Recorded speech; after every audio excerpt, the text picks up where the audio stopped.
Hi everybody, welcome to Raj kitchens.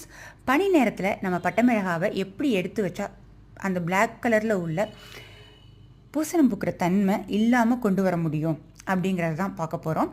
First one, அலுமினிய பிளேட்டாக எடுத்துக்கோங்க. காரணம் என்னென்னா ஹீட் ஏறுறதுக்கு வசதியான முறையில் இருக்கும். நெக்ஸ்ட்டு, உதிரியாக நம்ம பட்டை மிளகாவை பிளேட்டில் ஆட் பண்ணிவிட்டு அதுக்கப்புறம் வெயிலில் வச்சு எடுக்கிற மாதிரி பாருங்கள். அதே மாதிரி பட்டை மிளகாவோட காம்புகளை சின்னதாக கட் பண்ணி எடுத்துக்கோங்க. இது வெயில் படும்போது ஈஸியாக ஹீட் ஏறுறதுக்கும் வசதியாக இருக்கும். நெக்ஸ்ட்டு நம்ம பாக்ஸில் எடுத்து ஸ்டோர் பண்ணி வைக்கிறதுக்கும் வசதியான முறையில் இருக்கும்.